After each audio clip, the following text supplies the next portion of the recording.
জিদ্দার comeback হয়ে যাচ্ছে আর কয়েকদিনের মধ্যে কয়েক মাসের মধ্যে কিন্তু জিদ্দাকে নতুন অবতারে আমরা দেখতে পারবো।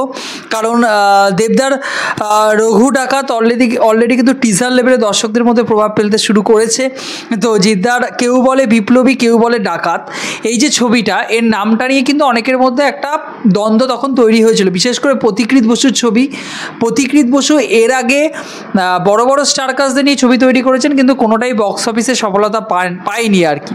এবং অরিত্র স্ক্রিপ্ট রাইটার হিসেবেও যে বিশাল বড় কোনো চূড়ান্ত শীর্ষ খ্যাতির শিখরে সে পৌঁছে গেছে কয়েকটা সিনেমা করে, তাও নয়। তবে এই যে যেটা গ্লিম্পস বলা যেতে পারে, ফার্স্ট যে অ্যাটেম্পট আর কি, এখনও সিনেমা তৈরি হবে আর কি, তৈরি হচ্ছে, একদম ফার্স্ট স্টেপ আর কি, সেখানে যে গ্লিম্পসগুলো আমরা দেখতে পাচ্ছি, মুভমেন্টগুলো আমরা দেখতে পাচ্ছি, জিদ্দা 15ই আগস্টের উপলক্ষে শুরু করেছেন বা শেয়ার করেছেন, এটা দেখে কিন্তু প্রমিসিং মনে হচ্ছে না একটা এমন কোনো কাজ আসতে চলেছে যেটা থেকে যাবে, যেটা জিতের যেরকম কেরিয়ারের অসুর একটা অন্যতম ছবি, ক্রান্তি একটা অন্যতম ছবি ছিল, এই ছবিটাও কিন্তু একটা অন্যতম একটা ছবি হতে চলেছে। কারণ এখানে বিপ্লবী অনন্ত সিংহের ক্যারেক্টারের ওপর বেস করে কিন্তু তৈরি করার চেষ্টা করা হয়েছে। এবং ফার্স্ট যে সমস্ত লুক আমরা দেখতে পাচ্ছি, প্রস্থেটিক মেকআপ এবং সের জন্য টাইম নেওয়া, তার লুকটাকে অন্যভাবে চেঞ্জ করা, দাড়ি গপ কেটে একদম নতুন রকমভাবে জিদ্দা নিজেকে প্রেজেন্ট করার চেষ্টা করছেন। এবং ডাকাতের ক্যারেক্টার এবং বিপ্লবীর ক্যারেক্টার একসাথে প্লে করা, শেড রাখা ক্যারেক্টারের মধ্যে। এবং অবশ্যই মিউজিক দেখলাম রয়েছে শান্তনু মৈত্র, বহুদিন পরে তাকে বাংলা মিউজিক দিতে দেখবো আমরা। শান্তনু মৈত্র আমার অত্যন্ত একজন প্রিয় মিউজিক ডিরেক্টর। আর অন্যদিকে পথিকৃৎ বসু ডিরেক্টর তিনি রয়েছেন, তিনি কথা বলছেন প্রতিটি মুমেন্টে এবং সেই চরিত্রটাকে সেভাবে প্রেজেন্ট করা, কারণ সেই টাইমলাইনকে তুলে আনা, এবং সেই টাইমলাইনকে তুলে আনা মানে আমি জানি না সেই টাইমলাইনে আর বাকি যে সমস্ত বিপ্লবীরা ছিলেন আর কি, মাস্টারদা সূর্য সেন বা সেই টাইমে আরও যারা ছিলেন, তাদের চরিত্রগুলো কীভাবে তুলে আনা হবে, বাংলাদেশ, সেই সময়ের চট্টগ্রাম এবং স্বাধীনতা সংগ্রামের ইতিহাসে তাদের ভূমিকা, তো এই সমস্ত কিছুকে তুলে আনা কিন্তু একটা বড় ব্যাপার, বড় একটা চ্যালেঞ্জের ব্যাপার।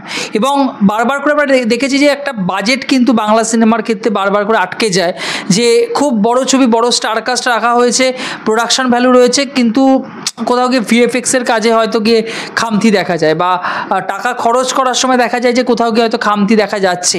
আমার মনে হয় এই সিনেমার ক্ষেত্রে সেটা হবে না, কারণ নন্দী তারা একসাথে রয়েছে, জিৎ ফিল্ম ওয়ার্কস তারা একসাথে কাজ করছে, তো সেক্ষেত্রে বাজেট কোনো ইস্যু হবে না। এবং জিদ্দার কাছে বহুদিন আসলে এই স্ক্রিপ্টটা নিয়ে অরিত্র একদিন বলছিল আর কি, মেবি আমার পডকাস্টে এসেই বলছিলেন, আমার খেয়াল নেই, যাই হোক, যে অনেক দিন ধরে তারা জিতের কাছে গেছেন, জিতকে শুনিয়েছেন, জিত রাজি হয়েছে, কারণ অন্যরকম কিছু করার চেষ্টা করবেন তিনি। এবং এইটা কিন্তু লার্জার দ্যান লাইফ ক্যারেক্টার হয়ে উঠবে, ঠিক আছে। জিতের যেরকম রঘু ডাকাত যদি আপনারা দেখেন, তার যেরকম রঘুর যেরকম একটা স্টারডাম, দেবের যেরকম একটা স্টারডাম, লার্জার দ্যান লাইফ তাকে ক্যারেক্টারটা করার চেষ্টা করেছেন পরিচালক ধ্রুববাবু। সেরকমই আমার মনে হয় পথিকৃৎ বসু কিন্তু জিতের স্টারডামকে কাজে লাগাবেন, এবং কোথাও গিয়ে তার ক্যারেক্টারের যে শেড, যে ডেপথ রয়েছে, সেটাকে তিনি লার্জার দ্যান লাইফ, তার চরিত্রকে যদি লার্জার দ্যান লাইফ না করতে পারেন, তাহলে কিন্তু দর্শক কানেক্ট করবে, তাহলে কিন্তু দর্শক, জিতের যে নিজস্ব অডিয়েন্স, তারা কিন্তু হলে গিয়ে মজা পাবেন, এন্টারটেইন তারা হবেন না।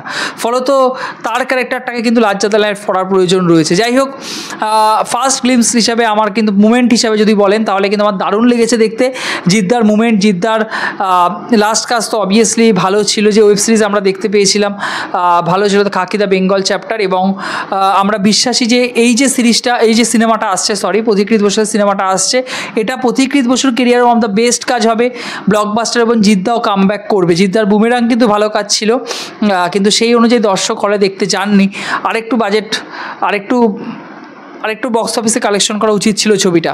যাই হোক, আমরা বিশ্বাসী এই ছবিটার টিজার ট্রেলার লেভেলে যদি আসে, আমার জানা নেই এই বছর হয়তো আসবে না ছবিটা, আস্তে আস্তে নেক্সট ইয়ার, এই বছর যদি রিলিজ করা শেষ দিকে হয়তো ভালো, কিন্তু এবছর আর সম্ভব নয়, সেক্ষেত্রে নেক্সট ইয়ার তারা কিন্তু টার্গেট নেবেন।